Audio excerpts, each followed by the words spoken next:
Barb's current project is restoring native habitat in an area of her condo's community.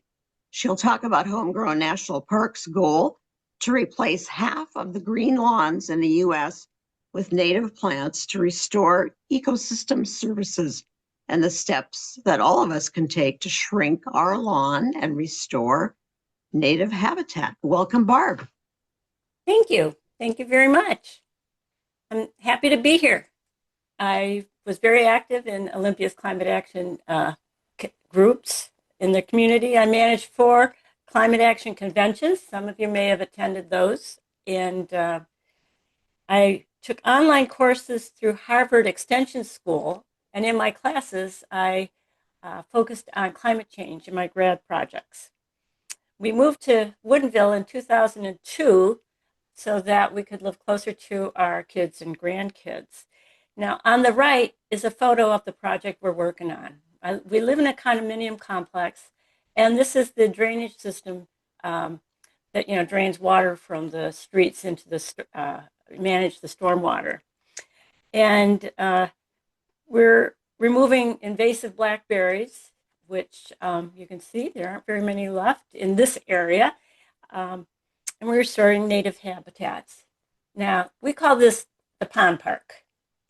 And so one of the things that is concerning is the loss of biodiversity. You've probably read, how about insect and bird populations are plummeting across ecosystems, and climate change and habitat loss is intensifying ecological stress. Now, I'm particularly interested in climate change and have been working to plant lots of trees in the pond park so that the trees will, store carbon.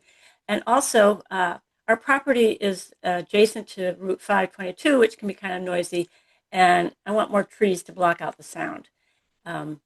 So we're at a critical point of losing many species. Their ability to provide the ecosystem services that we need will become seriously compromised. So we need to do something about it. Now, our parks and preserves are too small and far apart to sustain biodiversity. Fragmentation is the problem. The wild animals have a hard time sometimes getting from one patch of safe space to another and encounter, roads and buildings in the way and can't make it. And birds need to get plenty of food, and there might not be enough to go from one spot to another. So what we need to do is create viable habitats in between the existing habitats. And that's where Homegrown National Park comes in. It was founded to encourage people to see their yards as part of the solution.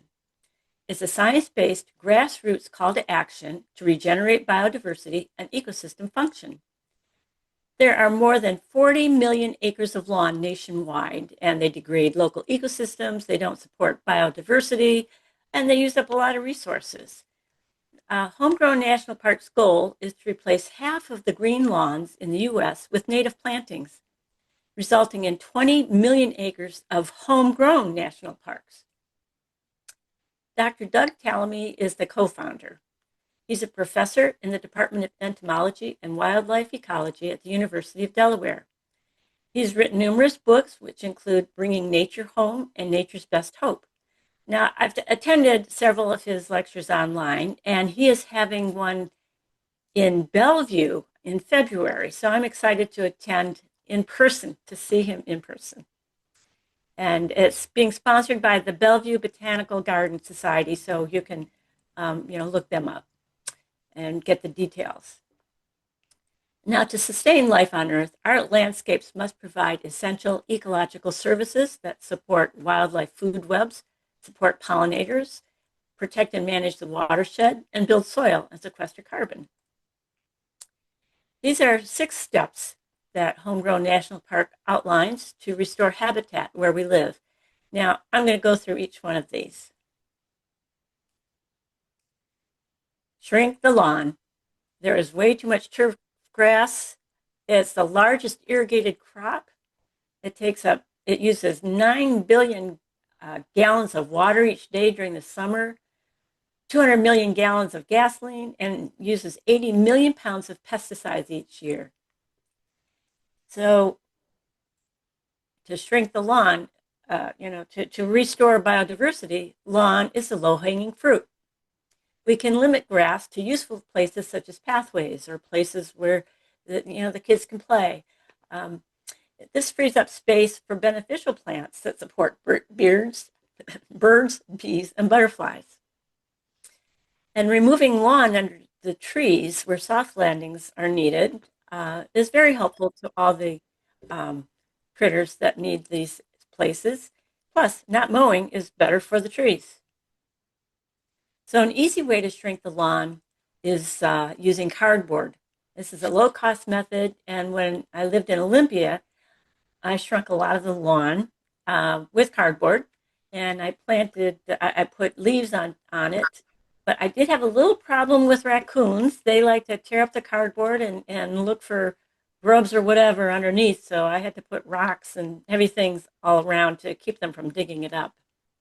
And other methods that are on the national park website are to bake it, cover it in plastic and let it bake. Don't dig it, let it creep, let it grow, stop watering, and dig it. It's important to remove invasive species. Some non-native plants spread quickly and take over, which leaves little room for native plants that wildlife needs. When we remove invasive species, we restore habitat for natives and we give local ecosystems a chance to recover and thrive. Now, in the pond park, we have been horribly overgrown with Himalayan blackberry, and that's what we're working to try and get rid of. And we also have some English ivy that we're trying to dig out. My friend Claire who lives in Bellevue, has been up here several times and helped planted stuff from her yard and digging up English ivy. So it's been a group effort here. Then the next thing is to plant native plants. They're 4 times more attractive to pollinators than non-natives.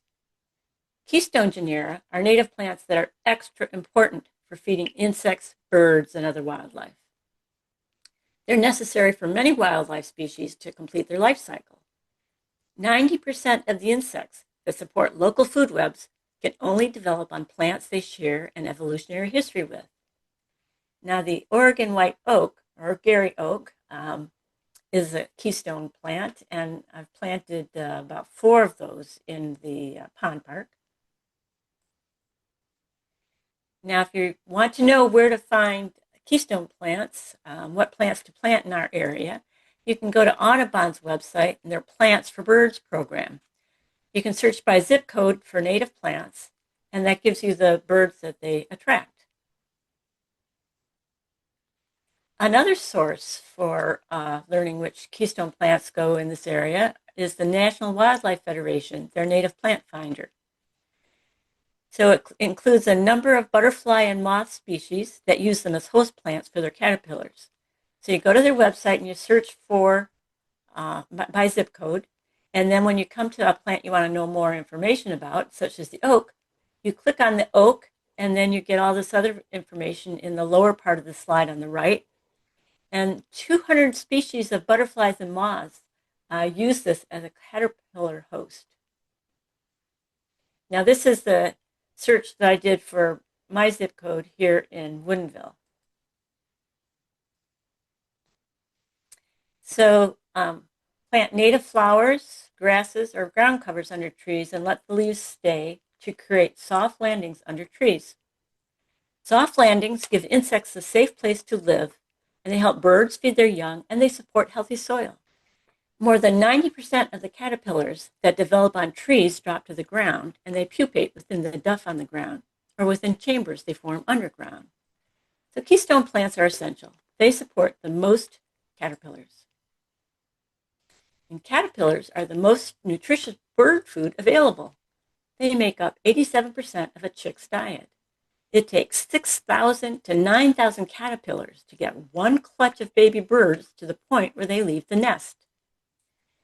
And 96% of North America's terrestrial bird species rears their young on insects rather than seeds and berries. And the majority of these are caterpillars or adult moths. Many species may not be able to breed in habitats that don't contain enough caterpillars. This information down at the bottom is contained in Doug Tallamy's book, Nature's Best Hope. Actually, all the information in this area is from Doug Tallamy's website and the talks that I've attended. And when I have a link at the bottom of the slide, I've included that because some of these sites are a little difficult to find, and that way you can go right to it. And I've sent to Connie and Marianne the PDF of the slideshow so that you can click on those links if you get that. Now, fallen leaves hold nutrients that trees need the following year. They provide mulch in garden beds. So it's important to leave the leaves, but make sure you clear leaf litter away from low-growing ground covers to prevent smothering them. Leaf litter creates great caterpillar pupation sites and provides habitat for native insects and wildlife. So you can rake up the areas of the lawn you know you will keep as lawn and use the leaves to smother grass to make new beds, but don't rake them into a pile around the base of a tree trunk. We also need to reduce nighttime light pollution.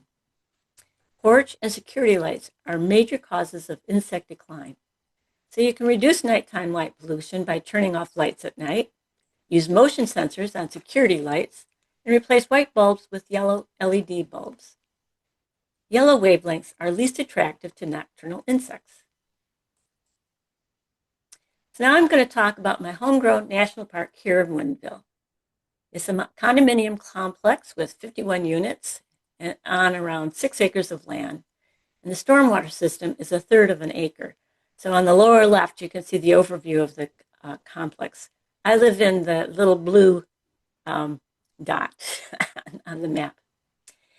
And then on the right again is the pond park, where we've planted over 100 trees and bushes, over 200 understory plants. And this has been a team effort led by the landscape committee. And we've had resident work parties. We've had friends and family come over. My grandkids are a great source of free labor. They like playing in the leaves, and then they help me spread out the leaves where needed. And they like watering in the summer, especially with the hose. They get a little wet sometimes too. So it's a team effort. And I want to thank those on this call that have helped me. And Claire has brought over lots of plants, and she's helped me plant them and has a lot of knowledge about these plants. I'm still learning. So here's our stormwater system for the condo complex. There are storm drains on the street. So number one is a storm drain. The water goes through the storm drain and down through the long grassy swale, and that's the outer pond. And around that swale, you can see a brown line, and that's paths that we've created, and we've put wood chips on those. We've gotten wood chips from Chip Drop, which has been great because you can get those for free. And then after the water flows through the long grassy swell, it goes into the inner ponds, and there are 4 wet ponds in there where the water eventually evaporates or sinks into the ground. And you notice around the wet ponds, the inner ponds there's a wooden fence all the way around it. And there's a wooden fence on the north side of the long grassy swale, but not on the south side. On the south side, there's a barbed wire fence that separates our property from Route 522. So with the Himalayan blackberries, which are horrible, we had our landscaper cut them down a couple of years ago. We're supposed to maintain these ponds, and they hadn't been maintained in a number of years. And actually, when they cut them down, some of them are still hanging from the trees. They climbed up into the trees. So if you see that brown stuff hanging down from the trees, those are dead blackberry branches. And now we hire goats and sheep twice a year to eat, all the blackberries and everything else. and they do eat everything else. So it's important to have an electric fence to contain the goats, which you can see in this picture. Some of the goats have gotten loose and have escaped the wooden fence through weak areas. I mean, they're big and strong, and they stand up and push against a wooden fence, and if it's not nailed in very good, they can scoot right out. This has happened several times. And my husband was not expecting to be a goat herder when we moved to a condo, and neither was I, but I do love the goats. And a bag of potato chips helps lure them back to where they should be. You shake that, they hear it, and they come running. And then when you get them where you want them, you give them the chips. So that helps. So, and we're also planting the natives to help crowd out the blackberries. And we remove the roots when we're planting. In one of our work parties, we had a couple of strong guys that were just really into digging out those roots. So that was really very helpful. But there, unfortunately, are still a lot more. Our pond park, we're only working on the outer ponds. We're not going into the wet ponds at this point, maybe someday in the future, but right now, just trying to get the outer ponds under control. So we're planting mostly natives, but they're not all natives. And we put wire cloches around them to protect them from wildlife. And they've offered a little bit of protection when the goats got loose, though the goats did nibble the tops of the plants. And they also ate my little pea patch. They had a nice salad of tomatoes and green beans and strawberries and raspberries. I was not very happy when they escaped that day. But anyway, they're no longer allowed in the inner pond because we've gotten it pretty much under control. And we had a water spigot installed, and we water with a hose until these plants are fully established. It takes a couple of years. And then we'll continue, if there's an unseasonably long dry spell and we have to water. So most of the plants that we've planted are free, almost all of them. I volunteer with the King Conservation District where I earn plants, so I've gotten quite a few from them. Then last year, Eastside Audubon had a free tree giveaway, and I got about a dozen from them. And the Native Plant Salvage, they go and volunteers dig up plants that are, native plants in areas where there's going to be new construction. So I've gotten a few from them down in Thurston County, and I actually brought a few of them up here when I moved. I love my ferns. And then friends and family have been a great source. I got about a dozen little baby Douglas fir trees from my son, and then somebody on the landscape committee, Janine, she actually doesn't live on the property, but she owns a rental property, and she has a nice yard with tons of plants, and she's brought over quite a few. So that's how we've gotten plants.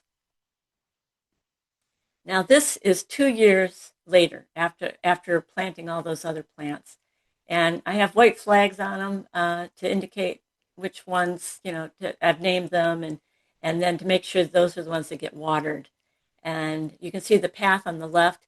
And there's the long hose. There's about 4 hoses connected together. And we are on the map, the Homegrown National Park map, because they're kind of tracking, how many acres are being converted. So here's what you can do. Small gardens make a big impact. So start small. Convert just a few square feet of your lawn. Even a container or on your patio or balcony can provide a nice resting place for bees or butterflies or whatever. A 10th acre native garden can store up to 2 tons of carbon. And yards with 70% native plants support bird reproduction equal to nearby wild areas. This is another workshop I attended, Native Gardens and Climate Resilient Landscaping through Wild Ones. So start with drafting a plan for your yard. Sketch the existing site, all the buildings, the hardscaping, existing trees and gardens and utilities, etc. And before you actually start digging, make sure you call 811 before you dig so you don't dig into any utilities. I attended a workshop called Turn That Patch into a Plan, and they're having another workshop in March. So this is where I got the information on the next couple of slides. And this existing site is actually my house in Olympia. I'm using it as an example. And this pergola with the solar panels was a really nice sitting place when we lived there. So after you put in all the hardscape and the buildings and such, sketch the outdoor spaces. Where you're going to have an eating area, where you're going to play. My grandkids like to play on the grassy play area next to the pickleball court. Your gardens. I had a lot of fruits and vegetables that I grew, even kiwi and grapes. There's a fence at part of our yard because there's a step up, and the previous owners had leveled it, and they had to put in a stone fence. So there's a wooden fence on top of that, and I planted kiwi and grapes. And, I had lots of different stuff. So then after you sketch out your outdoor spaces, then create paths to connect the outdoor spaces. So you can see the brown paths are wood chips that we got when we had tree work done at our house. They left the wood chips for us. The gray path up to the pickleball court is pebbles. And then I've got green grass paths on each side of the house. And in the front of the house, where beyond the grass close to the street, I've got some native plants and then other stuff, trees and such that I planted. So after you sketch all of this in, the rest can be native plants. Now, if you need some idea of planting plans, King County has some great ones. And so you can use their sample plans. The one on top, the plants are keyed to a table, which is right under it, and then you can click on the plant name and get more information if you want. You can make a list of the plants that you want to plant, and it stays on the website for you. And then the bottom one has 4 sample plants, and these 2 plants are for sunny and dry conditions. So getting back to your yard, when you go outside, mark the paths and planting zones by using a hose or rope, or you can even sprinkle flour where you're going to put a garden. Place furniture in the sitting areas to see if that's where you really want it. And you could just start small with 1 planting zone. Evaluate the sun and the shade conditions, evaluate the soil. Is it wet, dry, clay, sandy? And that will help it determine what kind of plants you want to plant. And the easy way to start is plant a tree and plant a bed around it. So happy planting. And if you have any questions, I'd be happy to answer them.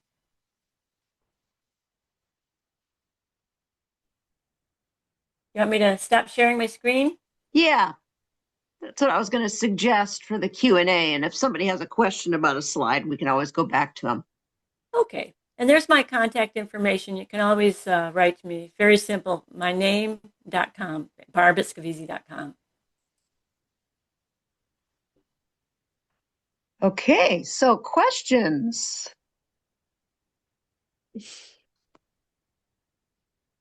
Well, I guess I'll ask a question, Barb.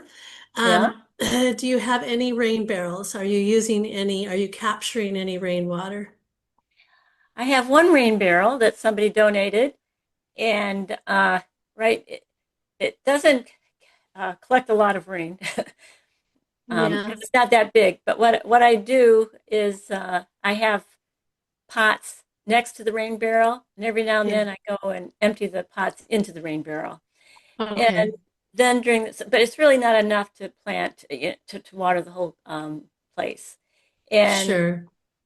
what I do when I'm watering is I'll fill up the rain barrel with water from the hose, and then if I just need a little bit of water, to plant just a couple of plants, I can get water from there rather than, using the hose, which I keep locked because, don't want anybody in there playing with the hose.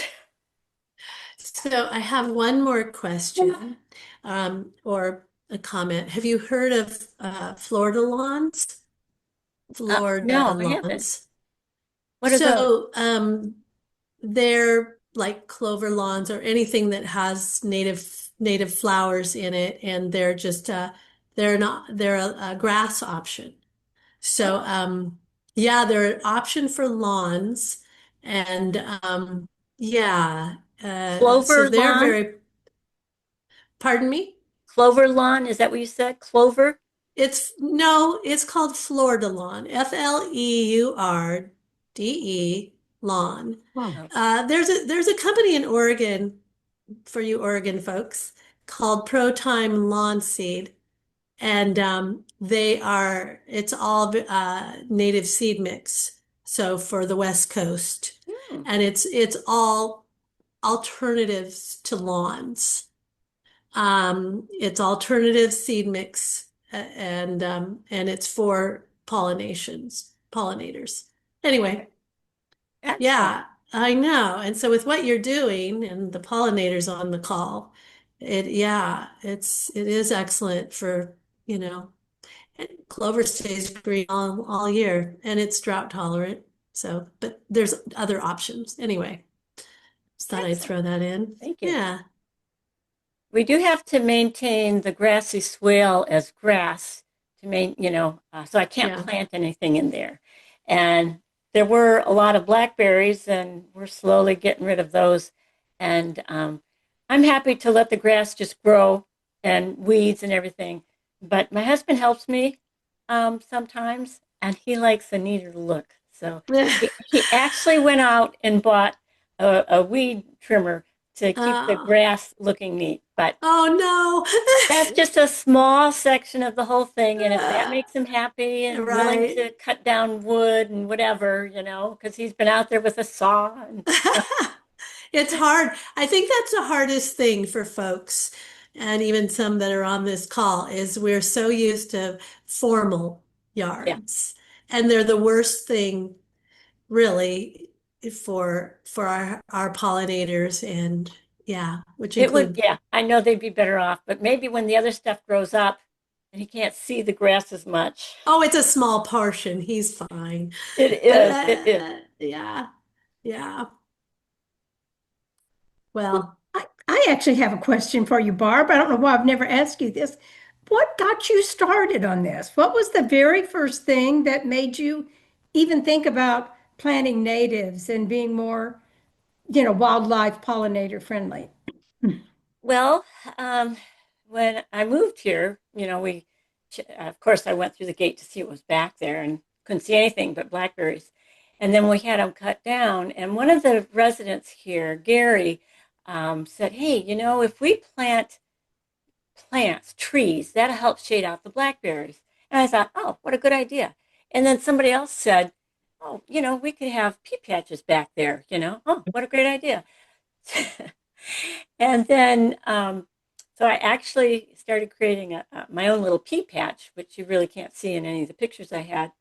And this, the so that was one thing that got me going. And then it is right on the road next to 522, and that can be kind of noisy.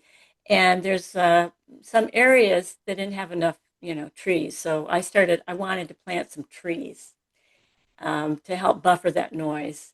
And so I was interested in doing that. And then Gary was starting to make paths, and he put cardboard down, and we got wood chips from Chip Drop. And so Gary really got me interested in doing this. And then I started attending Doug Tallamy's workshops. And I thought, oh, I'm going to plant all native plants. And then, so that's what got me started. And now it's like my sanity because things are going so crazy in the world. There's nothing better than going out and digging in the dirt. And then, like sometimes I just walk around and I enjoy seeing, oh, that little tree that was 2 feet tall when I planted it is now taller than me. those Douglas firs grow fast. Hmm.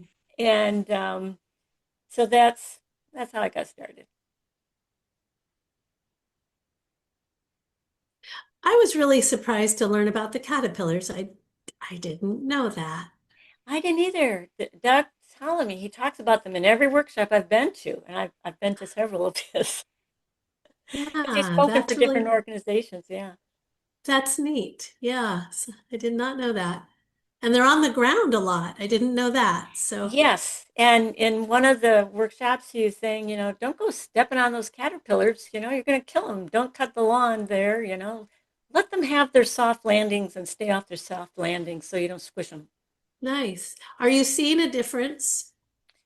Um, it's hard to say. When I'm How out long? there, I'm so concentrated on what I'm doing, and because of the road noise, I wear ear muffs to drown out the Uh-huh. noise because it bothers my ears. Yeah. So I see birds, and sometimes I can hear them, but mostly I don't hear them.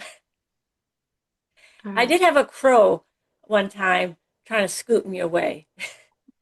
Well, do you see more insects and more worms in the soil? I I'm mean, are seeing you? more worms, Yeah.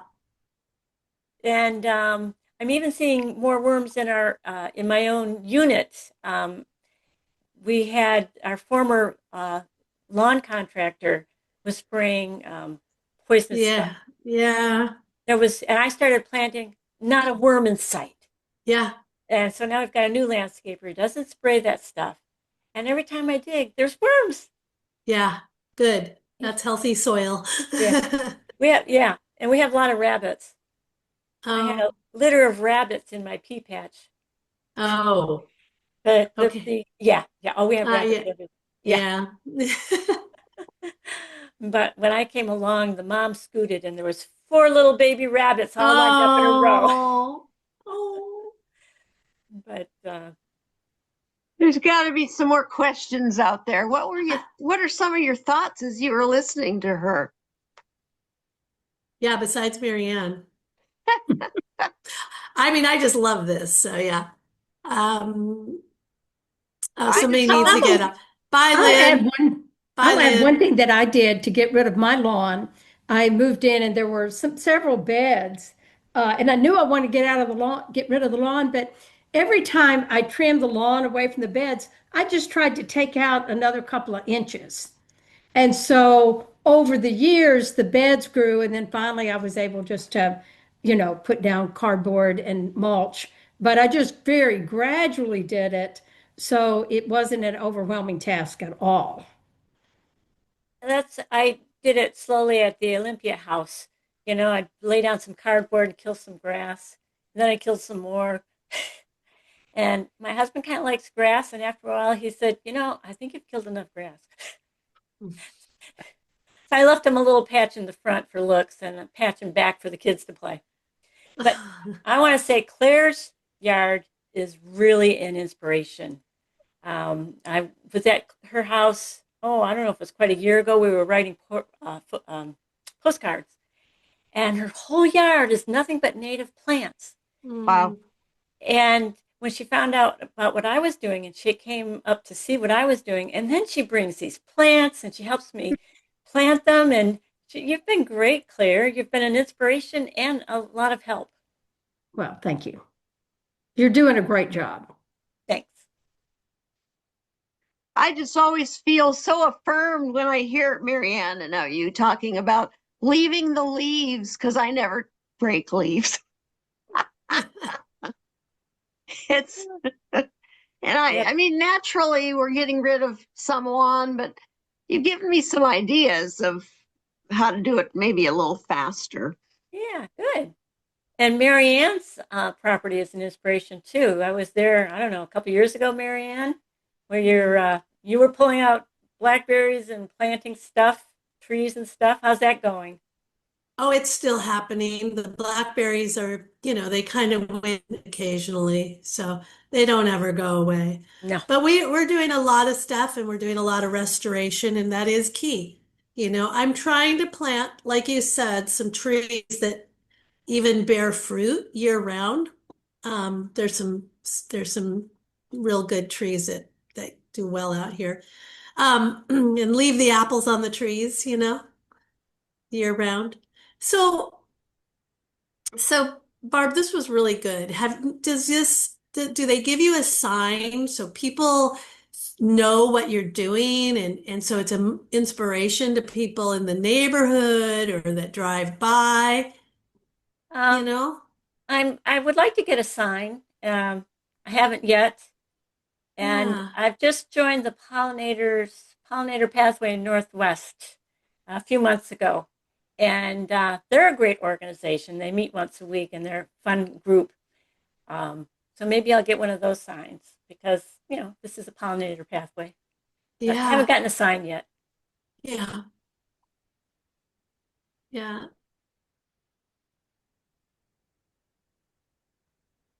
Yeah, I will send out the PDF that you sent me. That's awesome because it has a lot of great information.